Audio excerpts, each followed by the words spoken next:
Sabe quando uma criança faz uma coisa bonitinha, engraçadinha, e aí ela olha pro pai e pra mãe buscando aprovação pra ver se a mãe tá sorrindo, se o pai tá sorrindo?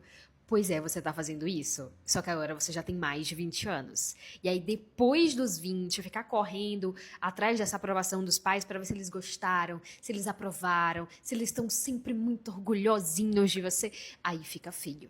Por mais que seus pais não fiquem felizes com a sua decisão, ainda é uma decisão válida a ser tomada. Por mais que seus pais não concordem com a forma como você vive, ainda é uma forma digna de se viver. Então, não, seus pais não são os detentores da verdade absoluta. Eles não sabem a melhor forma de existir no mundo. Talvez o jeito deles deu certo, mas não significa que o seu não vai dar. Então, é melhor não ficar olhando para trás, atrás de um sorriso, uma aprovação que talvez não venha. E mesmo se ela não vier, não significa que a sua forma de existir está errada. A tendência é que conforme a gente vai crescendo, a gente vai construindo laços com outras pessoas e aos poucos a estabilidade da nossa existência no mundo social, ela está sendo validada pelo olhar daqueles que próximos da gente compõem uma, com muitas aspas, uma equipe, compõem uma certa cumplicidade conosco. É aquela coisa, né? Você chega pro seu amigo, pra sua amiga e você pergunta assim: "Eu tô bonito?" E aí o teu amigo vai responder que sim. A não ser que você esteja vestido de um jeito que te comprometa, a resposta vai ser sim, tá bonito, tá bonita. Essa resposta, esse sim, ele tem um pressuposto de sinceridade e ao mesmo tempo um pressuposto de não sinceridade. Um pressuposto que é mais ou menos assim: eu sei que você sabe que você não precisa ser crítico para me avaliar. E eu sei que você sabe que eu sei que você não precisa ser crítico para me avaliar. Nesse jogo de eu sei que você sabe, que eu sei que você sabe, o que acontece é uma sinceridade pressuposta e uma prática que não é sincera. Essa prática não sincera é compreendida e, ao mesmo tempo, na aparência, essa sinceridade continua a acontecer. Ela continua sendo pressuposta. É nesse jogo que existe a cumplicidade. A cumplicidade não é um jogo de mentiras. A cumplicidade é a compreensão de que eu sei que você sabe e eu sei que você sabe que eu sei, e mesmo assim, a resposta afirmativa, ela é compreendida como um empurrão, um abraço, um acolhimento, uma coisa que gera essa cumplicidade. Porque a cumplicidade ela é uma trama, sempre é uma trama. Essa trama, ela funciona muito como uma validação no cotidiano. É aquela coisa, né, que muito provavelmente, se você tiver com a sua esposa conversando entre amigos, tal, muito provavelmente a sua esposa, o seu marido, ele não vai te contrariar. Ele não vai chegar em você e falar: "Não, o que você tá falando é besteira, fica quieto aí e tal." Muito provavelmente vai te apoiar no ponto. E talvez quando chegar em casa, a esposa chegue em você e diga: "Ó, aquela coisa ali compromete.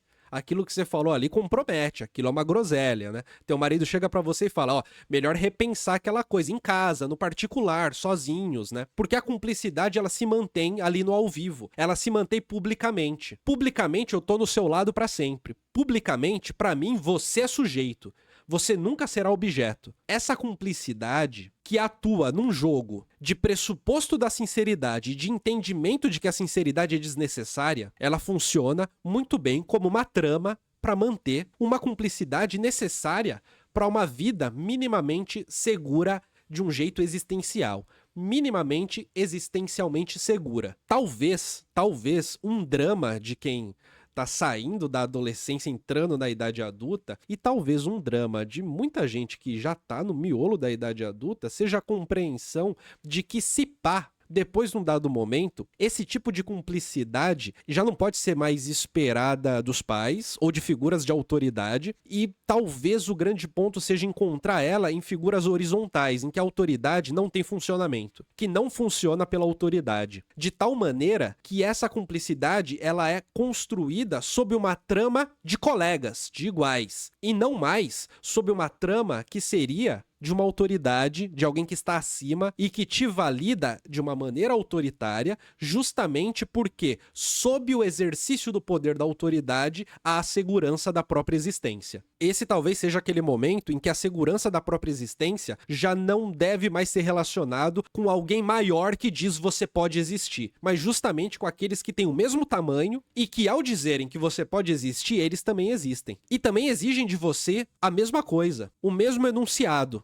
você pode existir. Isso é a construção de um círculo social minimamente saudável, em que a tua existência está implicada nele e, ao mesmo tempo, a existência do restante está implicada em você. Por mais que isso seja uma treta ou algo difícil de construir, muita gente constrói isso desde a tenra infância, né? É o lance. Meus amigos de infância são aqueles que eu tenho até hoje. Muita gente tem os amigos de infância até hoje como base, núcleo da própria identidade, e muitas outras pessoas vão acabar construindo círculos sociais para além dos amigos de infância e são muito mais importantes do que os amigos de infância, muito mais importantes do que os amigos que você tem na rua onde você morou, muito mais importantes do que isso. Mas o grande ponto é, chega um dado momento que não dá para existir embaixo da asa de uma autoridade. E não dá para buscar essa existência embaixo da asa de uma autoridade. Chega um dado momento que a autoridade sobre a própria vida recai sobre você. E caso você não consiga lidar com isso, é perceptível. Dá para perceber aquele olhar de cachorro pidão, de quem tá pedindo uma aprovação, ou de quem exige a todo momento uma aprovação. Beiro chato. A todo momento a exigência de uma validação. Porque muitas vezes essa exigência, ela cai num lugar comum em que aqueles que me validam são meus amigos e os que não me validam são meus inimigos. E aí ferrou, né? Porque o mundo fica dividido entre amigos e inimigos. Todo mundo sabe que o mundo é muito mais complexo do que uma guerra de amigos contra inimigos. Mas talvez o ponto principal seja que, num mundo de divisão de amigos e inimigos, a regra da convivência é de uma condescendência eterna aos amigos e de uma guerra eterna aos inimigos.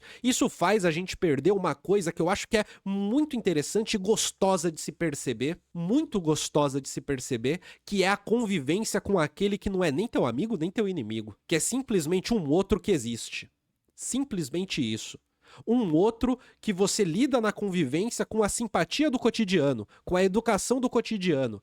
Educação essa que não pede nada além, mas também nada quem. E que talvez, ao conviver com esse tipo de experiência de cotidiano, você também comece a perceber que as tuas relações com a maioria das pessoas também são intermediadas por uma educação e uma simpatia que ela não significa nada, mas ao mesmo tempo cria um clima de convivência que significa tudo, que dá condição para a existência de uma vida minimamente confortável. Esse mínimo conforto da convivência de cotidiano, da convivência com aquele que não é nem meu amigo, mas muito menos meu inimigo, talvez essa seja a segurança que garante que você pode entrar num espaço, circular, trocar ideia, participar das coisas, sem ser implicado como um cúmplice, mas também sem ser implicado como um inimigo. Sem precisar provar lealdade pra nada nem pra ninguém. Simplesmente participar.